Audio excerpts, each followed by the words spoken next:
Bismillahirrahmanirrahim. Assalamualaikum warahmatullahi wabarakatuh. Walhamdulillahirabbil alamin. Wassalatu wassalamu ala asrofil anbiya'i wal mursalin wa ala alihi wa sahbihi wa dzurriyyatihi alal baiti ajmain. Allahumma shalli ala sayyidina Muhammad wa ala ali sayyidina Muhammad. Siswa-siswi sekalian, di mana saja Ananda berada, terkhususnya kepada siswa-siswi MTSN 6 Kota Padang. Yang pertama sekali adalah kita bersyukur kehadirat Allah Subhanahu wa taala dengan ucapan alhamdulillahirabbil alamin.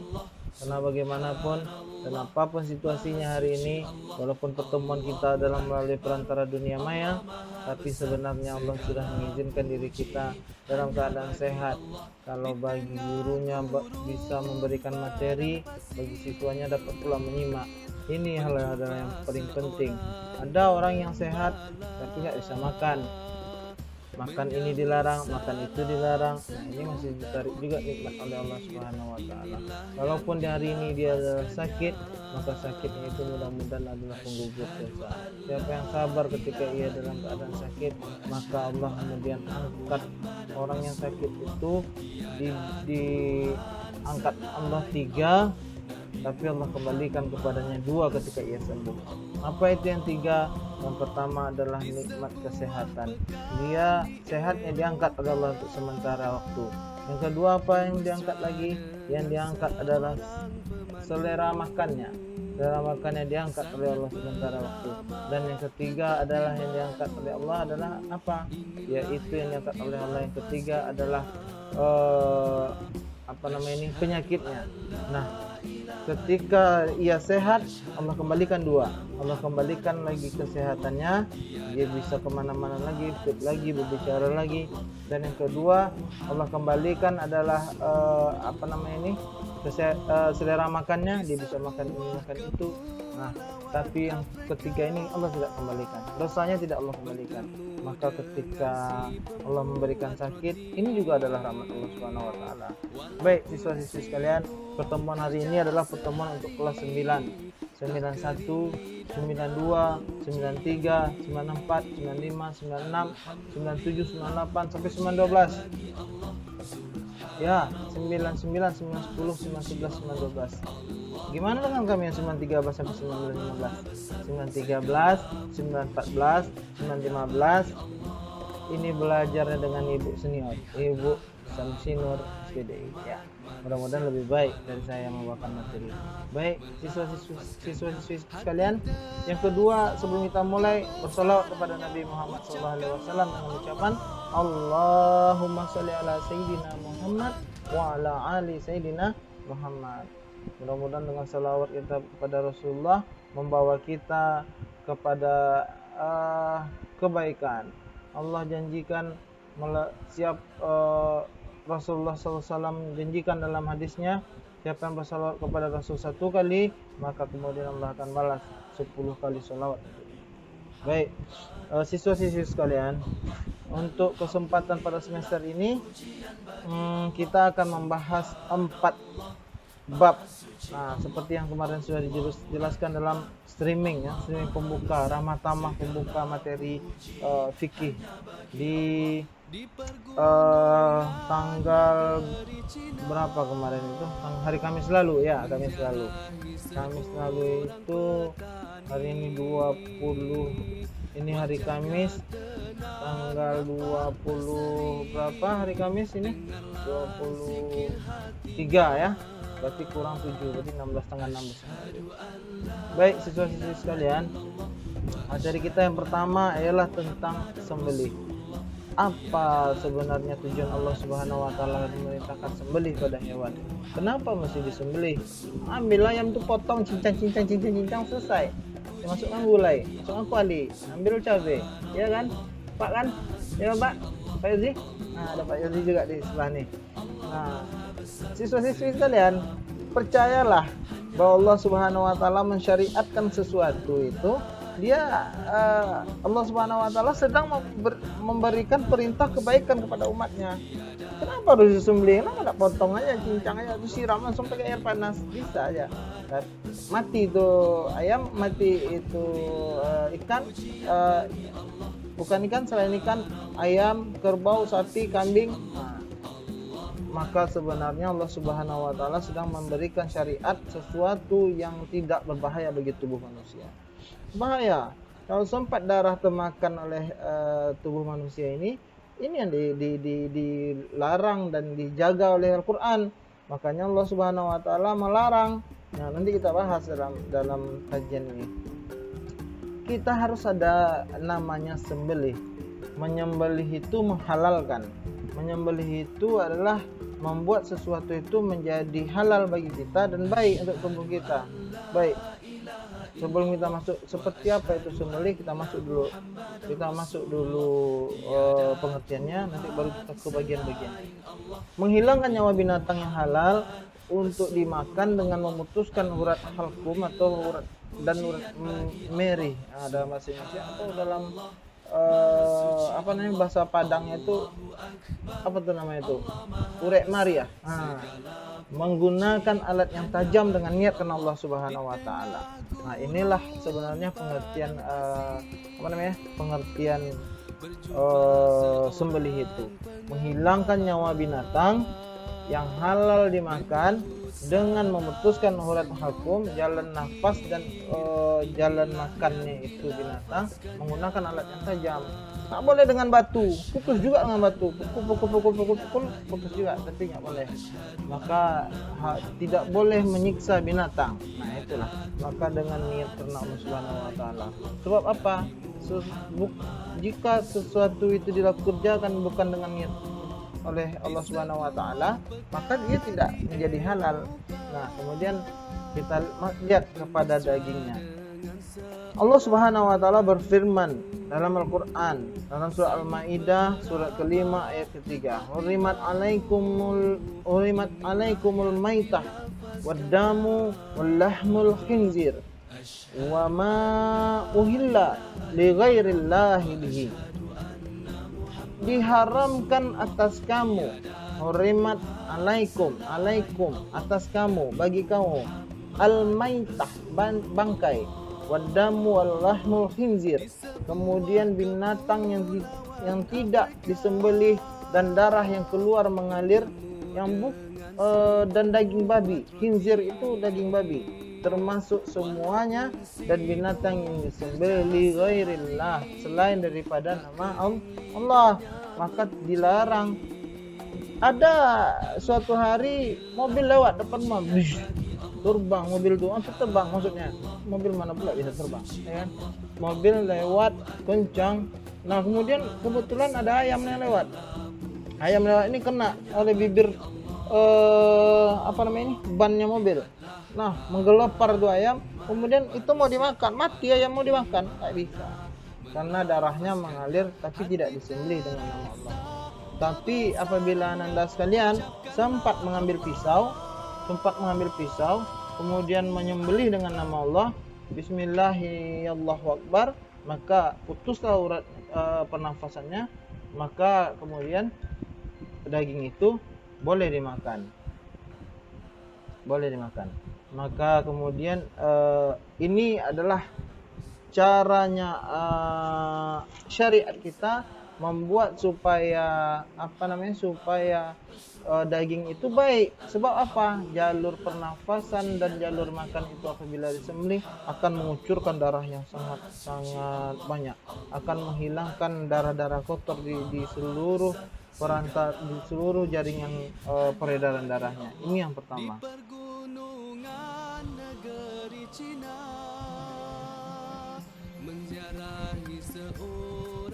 Baik, siswa-siswi sekalian, setelah tadi dalil, maka yang kedua adalah hukum. Nah, hukum sembelih itu sendiri adalah wajib dengan tujuan untuk dimakan dagingnya. Karena sekalipun itu adalah binatang halal, tapi kalau matinya tidak sesuai dengan syariat yang disyariatkan oleh agama Islam, kecuali ikan dan belalang, ya, kecuali daging ikan dan belalang, tidak sesuai dengan yang disyariatkan dalam agama kita, maka ini menjadi haram. Ya, menjadi haram. Hukum sembelih itu menjadi wajib. Sebab apa? Inilah cara supaya dagingnya halal untuk dimakan. Ya, terutama kita beragama Islam. Nah, apa saja itu rukun sembelih? Rukun sembelih itu ada yang pertama orang yang menyembelihnya, yang kedua ada binatang yang sembelih, yang ketiga ada alat sembelih. Nah, maka dari ketiga rukun ini harus terpenuhi. Kalau ada yang menyembelih, ada yang binatang yang disembelih, tapi tidak ada alat sembelihannya, nggak bisa. Bagaimana mungkin orang bisa menyembelih tapi alat sembelihan nggak bisa, betul kan? Atau yang lain yang nggak ada, penyembelihnya ada, alat sembelih ada, tapi binatang yang disembelih tak ada. Nah, ini juga masalah. Apa mau disembelih kalau binatangnya nggak ada?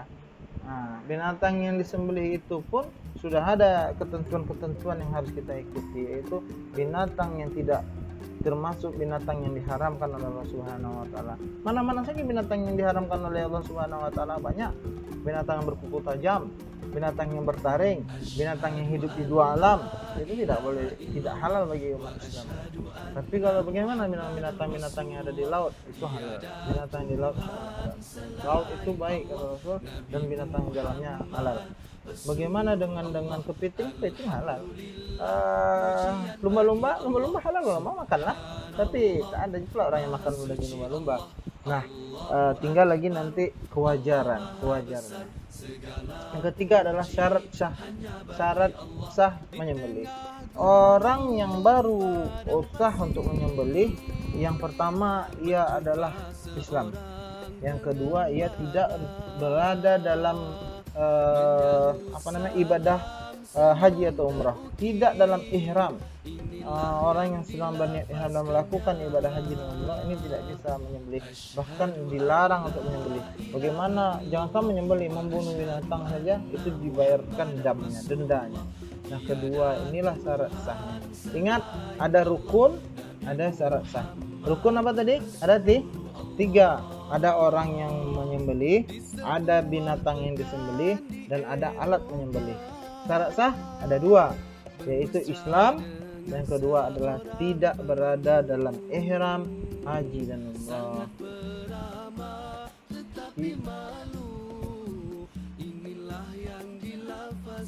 Oke, yang berikutnya. Nah, ini contoh yang kali ini adalah contoh orang sedang melakukan atau praktek sedang melakukan penyembelihan ayam. Nah, memang harus dipegang kedua kepak sayapnya dan kakinya supaya tidak menggelepar. Dia pasti menggelepar. Ayam disembelih pasti menggelepar. Bagaimana tidak? Yaitu lehernya sedang kena benda tajam, putus uratnya, sakit memang.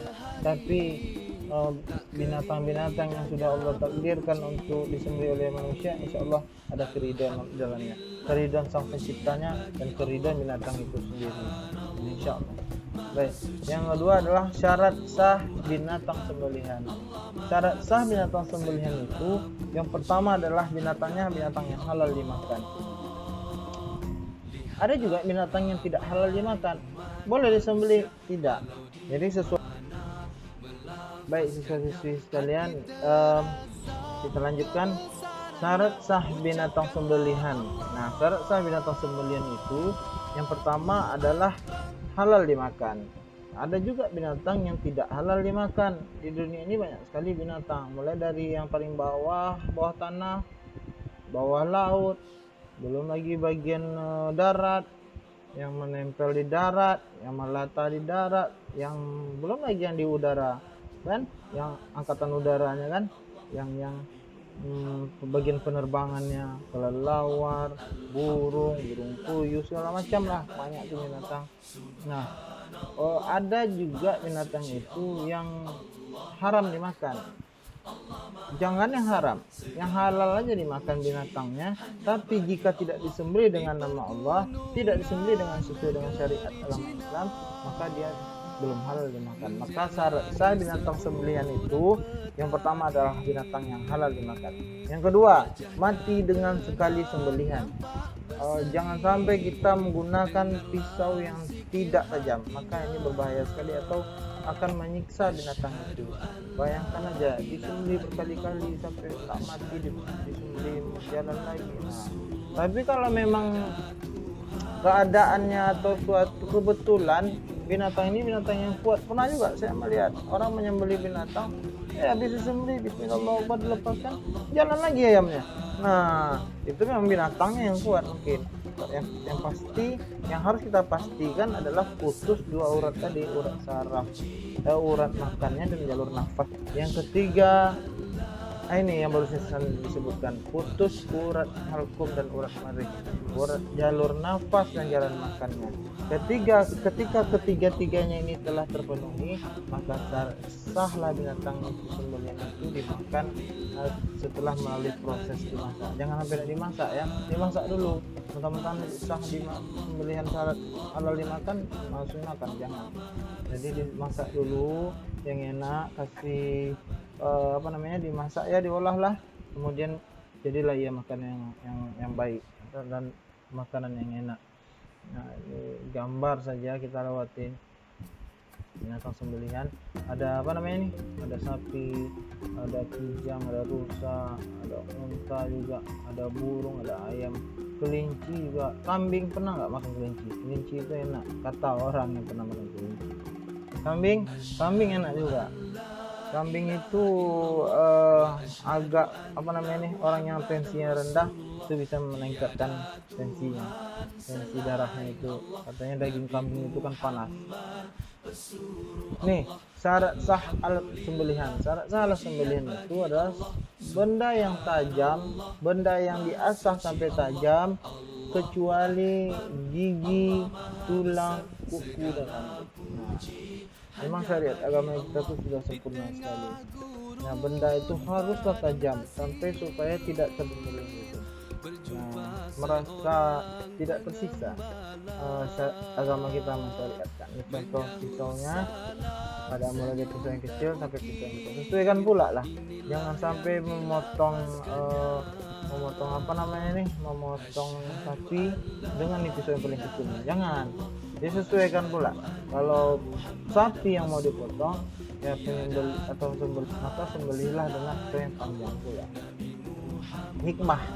Apa sebenarnya hikmah sembelih itu? Yang pertama, mematikan dengan cepat dan selamat. Yang kedua, mengeluarkan semua darah binatang dengan cepat. Jadi seperti saya sebutkan di awal tadi, ketika jalan nafas dan jalan makannya tadi dipotong, maka darah tuh mengucur. Kalau perlu kalian lihat nanti pas sholat Id, hari raya kurban kan sudah dekat nih, tanggal 31 Agustus insyaallah. Nanti menurut kalender tanggal 31 Agustus itu adalah hari raya, kalau tidak berbeda nanti di akhir Dzulqa'dah, maka nanti hitungannya adalah tanggal 31 ya. Nah, ini bisa kalian lihat pas sembelihan itu yang kurban, darahnya itu mengucur dengan sangat deras tuh, seperti keran yang dibuka itu, semua daging. Nah, daging itu ada dia yang poin yang ketiga, tak pernah daging itu ada darahnya di dalam. Nah, ini juga hikmahnya. Jadi coba kalian nggak potong, tapi subhanallah, nauzubillah min dzalik, kalian potong satu sendiri, potong tuh mungkin dalamnya banyak darah sekali. Nah, yang keempat adalah hikmahnya karena Allah untuk memelihara akidah ini mesti dijaga. Kepercayaan, keyakinan kita ini dan perbuatan baik kita terhadap makhluk Allah, terhadap segala ciptaan Allah mestilah terjaga. Jangan sampai kita tidak beretika, tidak berakhlak, tidak baik, tidak cermat dalam memperlakukan segala jenis ciptaan Allah. Nah, yang kelima, tanda penghormatan manusia terhadap makhluk ciptaan Allah. Yang keenam, binatang tidak tersiksa berbanding cara lain yang sangat kejam banyak. Yang ketujuh, membedakan antara daging halal dan haram. Yang kedelapan, binatang yang tidak disembelih mudah busuk. Nah, bisa diuji cobakan. Baik, anak-anak sekalian, nanti kita akan masuk ke pembahasan pembagian berbicara dengan kurban. Kita berbicara tentang sembelihan diantaranya ya, akikah diantaranya juga kurban. Oke, terima kasih. Assalamualaikum warahmatullahi wabarakatuh. Wajahnya tenang, nampak berseri. Dengarlah zikir hatinya. Asyhadu an la ilaha